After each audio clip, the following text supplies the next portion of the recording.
The air in St. Jude's is thick, an ancient tapestry woven from dust, decay, and the faint metallic scent of something long gone. My headlamp cuts a narrow, trembling path through the absolute blackness, illuminating peeling paint that curls like dead skin from the walls. This place has been abandoned for decades, a monument to forgotten suffering, yet tonight it hums with an unnatural energy. My breath plumes in the frigid air, a stark contrast to the oppressive silence that blankets this former house of horrors. St. Jude's Asylum, infamous for its grisly history, experimental treatments, disappearances, and the chilling screams that reportedly echoed from its padded cells long after it closed its doors. I'm here because the online whispers grew too loud, the urban legends too persistent. My name, it doesn't matter. I'm just the one documenting what the shadows hold, the unblinking eye in the dark. My purpose, to strip away the myth, find the truth, record the inexplicable. My gear is top of the line, built for these hostile environments. The tactical vest rig holds my primary camera, a specialized low-light beast, securely on my chest, its lens wide open, capturing every detail, every tremor of the unknown. On my hip, a portable audio recorder with a parabolic mic, always on, always listening. My free hand clutches an EMF meter, its digital display a silent sentinel, waiting for a spike, a whisper of electromagnetic anomaly. Right now it's all quiet, too quiet. Even the usual creaks and groans of a settling building are absent. It's a vacuum of sound, suffocating. I move slowly, each footfall amplified, echoing far down the long, decaying corridor. The main hall here is vast, cathedral-like, despite its desecrated state. Sunlight would have streamed through these arched windows once, warming the desperate faces. Now they are shattered panes, gaping black eyes staring into the void. Then it happens. Not a sound, not a visual. A sudden, precise drop in temperature. It's as if a portal to an Arctic wasteland briefly opened right next to my left ear. My breath catches and I involuntarily shiver, pulling my jacket tighter. The thermal readout on my camcorder's small monitor flashes a warning. Localized temperature drop minus 12.7 degrees. I spin, aiming the thermal lens. Nothing. Just the uniform cold blue sweep of the empty hall. My heart rate, usually steady at these moments, spikes. This isn't a draft. Not here. Not this specific. I press the small button on my chest rig, activating the external mic on my camera. Ambient temperature just dipped dramatically in the center of the main hall. I narrate, my voice a low, controlled rumble, betraying nothing of the visceral chill crawling up my spine. No obvious source. I take a step forward, then another into the precise spot. A faint, almost imperceptible whisper skates past my ear, a sound like dry leaves skittering across concrete, but thin, ethereal, and utterly devoid of a discernible source. My parabolic mic picks up nothing. It's too subtle, too fleeting to capture. Just a phantom, a suggestion. I sweep the headlamp beam across the cracked plaster ceiling, along the grimy floorboards, searching for an explanation. My gaze stops on a detail in the far corner of the hall, near what was once the reception desk. A small wooden rolling cart, the kind nurses would use to distribute medication, stands crookedly. As I watch, a single forgotten pill bottle on its top shelf ever so slightly shifts, just enough to catch the light. It's a flicker, barely there, but in the oppressive stillness, it feels monumental. I blink. It's still. My grip on the EMF meter tightens. This place, it's alive. Location, St. Jude's Asylum, Children's Ward, East Wing timestamp, 2:45 a.m. The Children's Ward. Even in ruin, it retains a potent, sorrowful aura. Small iron bed frames are overturned, tiny shoes strewn and mummified by dust. Faded murals of storybook characters adorn the walls, their painted eyes seeming to follow my progress. It's the kind of place that plays on the imagination, making every shadow seem like a lurking presence. I remind myself it's decay, it's psychology. I navigate a maze of rusted wheelchairs and broken toys. My tactical boots crunch on debris, shattered glass, splinters of wood, something that might have once been a porcelain doll. The air here is even colder than the main hall, a pervasive chill that sinks into my bones. The EMF meter, which I've been holding loose in my hand, suddenly chirps, a sound like a startled bird. Its display flickers, then jumps from 0 to 1.8 milligrams. 3.2 milligrams, 5.1 milligrams, in rapid succession, a frantic ascent. My eyes lock on the screen, a surge of adrenaline hitting my bloodstream. This isn't just interference, it's too localized, too sharp. Then, just as quickly as it started, the numbers flatline. The meter goes completely dark. I tap it, shake it gently. Nothing. The digital display remains a blank slate. EMF meter just died, I murmur into the mic, my voice tighter than I intended. Batteries, maybe? They were fresh this morning. I fumble for the spare battery pack in my kit, my fingers surprisingly clumsy. As I'm swapping the batteries, my peripheral vision catches something. In the corner of the room, nestled amongst the rubble, sits a small wooden rocking horse. Chipped paint, one missing eye. It's motionless. But then, as I look directly at it, its head dips forward, almost imperceptibly, then back. A tiny, almost imperceptible creak accompanies the movement. It's so faint, I almost dismiss it as the building settling. But the rocking horse is small, heavy, anchored firmly to the floor. It shouldn't move, not without a strong draft, and there isn't one here, not this deep. I aim my headlamp, then my camera, at the horse. The lens glows green in night vision. The horse is still. Too still. I watch it unblinking for a full minute, my breath held. Nothing. My mind races for rational explanations.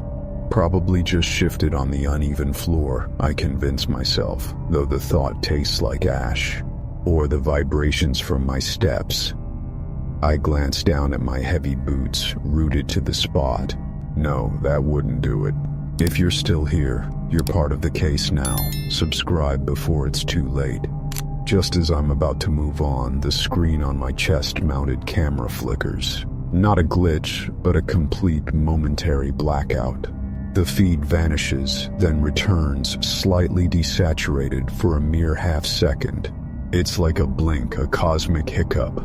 The audio cuts out with it, then suddenly returns, a cacophony of white noise before stabilizing. I instinctively smack the side of the camera. Come on, stay with me, I mutter. My immediate thought is power, or a loose connection. This equipment is rugged, designed for this. A chill deeper than before settles in my chest. First the EMF, now the camera. Coincidence? My rational mind fights back, trying to assert control, but the seed of unease has been firmly planted.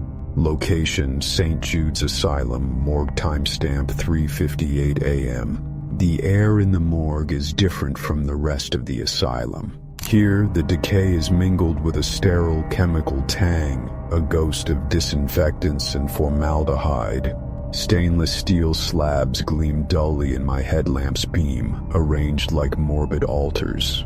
The heavy bolted doors of individual cold storage units line the walls, each one a sealed tomb.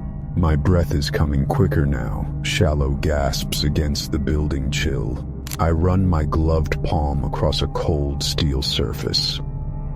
The camera feeds a steady image, and the audio recorder captures the low hum of my own breathing, and the distant drip of water somewhere in the facility.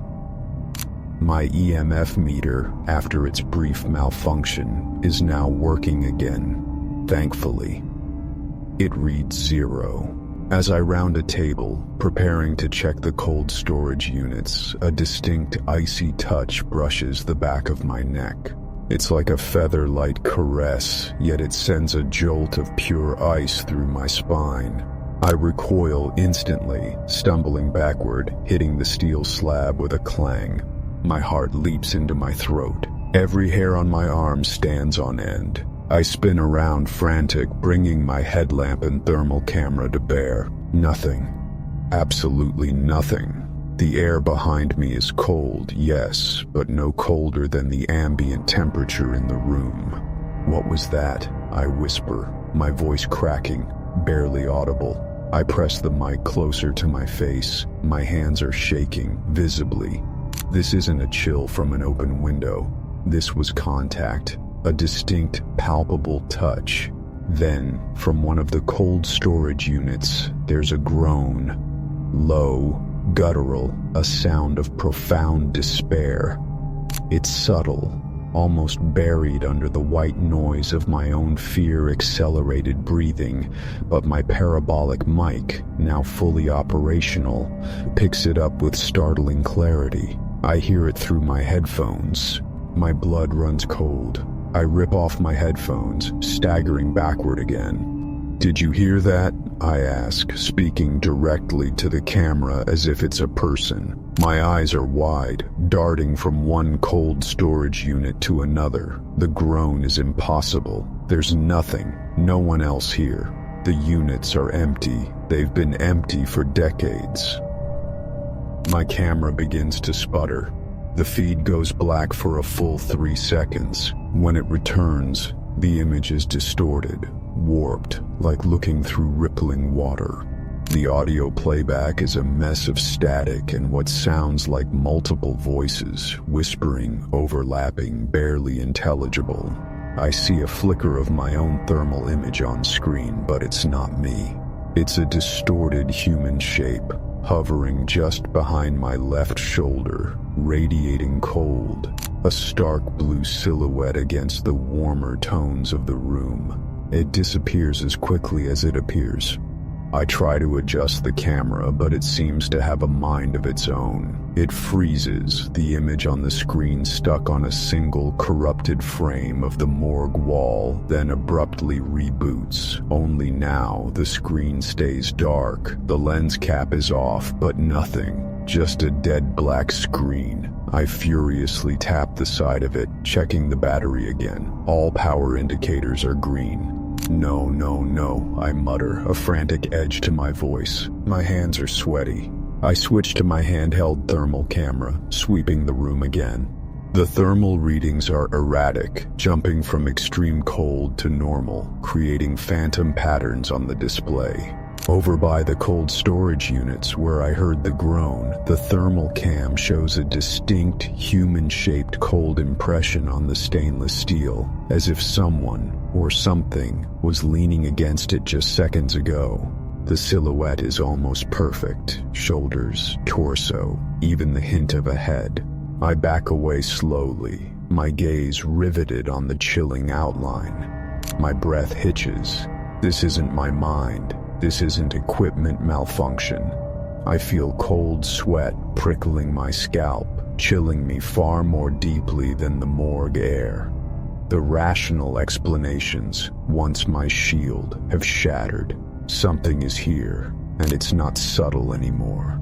Location: St. Jude's Asylum, operating theater, timestamp 4:30 a.m. The operating theater, a central, sterile island of dread. The air feels heavy here, thick with the phantom residue of pain and despair. A single rusted operating table dominates the room, stained with the indelible marks of countless procedures. Overhead, a large antique surgical lamp hangs precariously, several of its grimy glass panes missing. Around me, overturned instrument carts, their contents scattered and broken. I stand frozen in the center of the room, my working headlamp beam flickering erratically. My primary camera is still dead, a useless chunk of metal hanging from my chest. My hands tremble uncontrollably as I clutch the still functional thermal camera, its screen now the only visual aid. The entire room on its display is a chaotic mosaic of blues and purples, indicating widespread extreme cold pockets shifting like living things. Then, from the darkness just beyond the operating table, a violent bang, a metallic clang that echoes through the room, making me jump half a foot in the air. I spin, frantic. An instrument tray has been violently knocked over, spilling syringes and scalpels across the grimy floor. But there was no one there. Nothing. My heart is a drum against my ribs. My breath comes in ragged gasps. I can scarcely form words. Something just moved that, I stammer, my voice thin, reedy, barely my own. It violently threw that tray. Then the sound starts. A low, rhythmic scratching, coming from inside the wall, right behind the operating table. It sounds like nails dragging across concrete, or something trying to claw its way out from behind the plaster. I aim my beam, sweeping it across the wall. Nothing visible, but the sound intensifies, becomes clearer, more deliberate. It's localized, yet it feels like it's coming from inside my own brain. As I back away, my foot catches on something unseen. I stumble, falling heavily onto the cold, grimy floor. My headlamp's beam shoots wildly for a moment, illuminating a dark, shadowed corner. In that fleeting second, I see it, a vague humanoid silhouette, a darker shadow against the already crushing darkness, standing perfectly still. My blood freezes. Before I can properly focus the light, it dissipates like smoke, vanishing into the oppressive gloom. But I saw it. It was distinct, not a trick of light. The air around me thickens. I can almost taste it, a metallic tang on my tongue, like old blood. The atmosphere feels charged, electric. My ears ring with a new sound, whispers, dozens of them, overlapping, indistinguishable from each other, yet clear enough to register. They seem to emanate from all directions, swirling around me, insidious and chilling. They are not sounds in the air. They are sounds in my head, pressing in, threatening to overwhelm my sanity. My hands are shaking so violently I can barely hold the thermal camera steady. I scramble back, crawling on my hands and knees, desperate to get away from the wall. The rhythmic scratching continues, now joined by a low, mournful wail that seems to resonate from the very foundations of the asylum. The surgical lamp above me begins to sway, slowly at first, then violently, back and forth, creaking in protest. It casts huge, distorted shadows that dance across the walls, making it impossible to tell what is real and what is just a trick of the light. The shadows seem to pulse, to coalesce into grotesque, fleeting forms, mocking me. Panic claws at my throat. I push myself up, my legs wobbly. My chest aches, my breathing ragged. What is this? I choke out, my voice raw with terror, utterly abandoning any pretense of rationalism. The asylum isn't just haunted, it's alive, and it's aware of me. I am deep, deep within the belly of St. Jude's now. The sub-basement. This section wasn't on any public blueprints, just whispered about in old town folklore, a place for the truly unmanageable, cut off from light, from hope. The air here is stagnant, the smell of damp earth and something far more primal, putrid. Water drips with disturbing regularity from unseen pipes, creating a chilling, sporadic rhythm. The cells are mere concrete boxes, their rusted, heavy doors still slightly ajar, like gaping mouths. All my equipment is failing now. My headlamp flickers, struggling. The thermal camera's display is a static blizzard, spitting out corrupted data before dying with a final, desperate whine. My primary camera is still dead. My audio recorder, miraculously, still runs, but only just. It's picking up an unholy symphony of pain, high-pitched shrieks and guttural groans, disembodied cries that seem to tear through the very fabric of the air. It's like standing in a chorus of the damned. Suddenly, the last of my useful light, my headlamp, flickers violently, then goes out. Complete, blinding darkness. My world shrinks to the sound of my own ragged breathing and the terrifying auditory assault. I stumble forward, hands outstretched, feeling nothing but cold, damp concrete. No, please, I beg, my voice cracking, a desperate plea into the void. My legs buckle beneath me and I fall hard. The air around me is no longer just cold. It's a living, breathing thing, pressing in, suffocating me. I can feel unseen presences brushing past me, their chill passing through my clothes, through my skin, into my very bones. It's not just a touch now.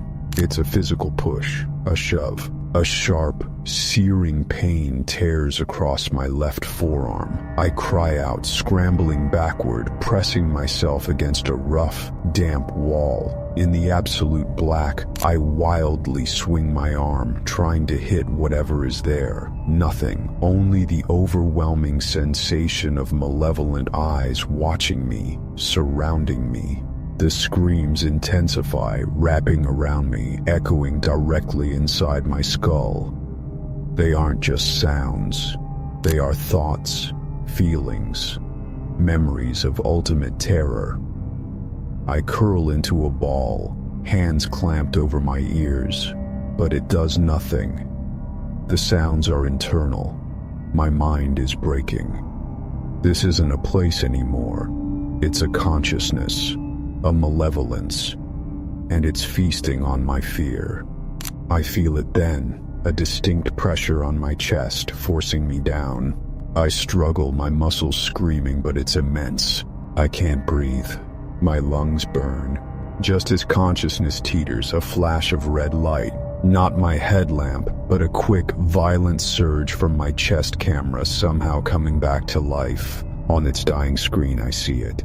A wavering, indistinct shadow figure, towering above me, impossibly tall, impossibly dark, its form coalescing from the very air of the sub-basement. It has no features, no face, just an oppressive, suffocating presence of pure hate. Then, blackness again. Complete, total silence. The screams have vanished. The pressure is gone.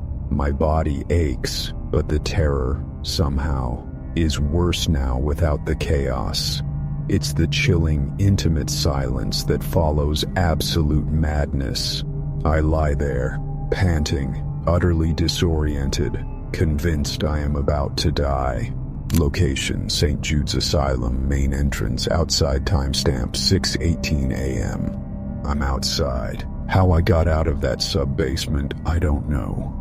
The last thing I remember is the crushing darkness, the pressure, the formless shadow. My next coherent memory is stumbling through the shattered front doors of St. Jude's, collapsing onto the overgrown pathway. The pre-dawn light, a cold gray canvas, barely illuminates the asylum's grim facade. It feels like I clawed my way out of a nightmare, but the fear still clings to me, a physical weight in my chest. My muscles are screaming, every joint aches. My left forearm burns from the unseen scratch. I push myself up, my body protesting. My primary camera, somehow, is still attached to my chest rig, though it's battered, its lens cracked. My audio recorder, dangling by a single wire, is dead, its small indicator light dark. My headlamp is gone. I stumble away from the building, not looking back, just putting distance between myself and that insidious darkness. The cool, almost clean morning air chills my sweat-soaked clothes, but it feels like salvation. I walk for what feels like miles, until the asylum is a distant, dark stain on the horizon. Finally, I stop, gasping for breath. The sun begins to creep over the trees, casting long, pale shadows. I reach for my chest camera, about to remove it, when the cracked screen flickers to life. It's on. Impossible. The camera, despite its cracked lens, shows my reflection in the small, puddle-filled divot by the side of the abandoned road. I stare at my image. My face is pale, smudged with dirt, haunted. My eyes are wide, bloodshot, reflecting a profound, unspeakable terror. But it's not just terror, something else. My reflection. It's subtle but undeniable. The lines of my face seem sharper, my movements slightly exaggerated. And there, reflected just over my shoulder, barely perceptible in the murky water, is a flicker of distorted shadow. It moves when I move, a dark, indistinct blob that isn't connected to my actual body's shadow. My gaze is drawn to a single small detail on my reflection in the puddle. A faint, almost imperceptible discoloration, like a bruise, has bloomed just beneath my left eye. It wasn't there before. A cold, sinking dread washes over me. The pain in my scraped forearm flares, though I didn't actually see a scratch on it. I look up, my eyes sweeping across the bleak, unfeeling landscape. The asylum is far behind, a looming silhouette against the rising sun. I made it out. I escaped. But as I watch my own reflection, distorted and subtly altered, a terrifying realization blooms in my mind, cold and sharp as a scalpel. It wasn't trapped in the asylum. It merely followed me out, and it hasn't left. The camera's feed blurs, then distorts completely, filling the screen with static and a single, chilling, faint whisper that seems to emanate from everywhere and nowhere. A whisper that sounds faintly, terrifyingly, like my own name. If you're still here, you're part of the case now. Subscribe before it's too late.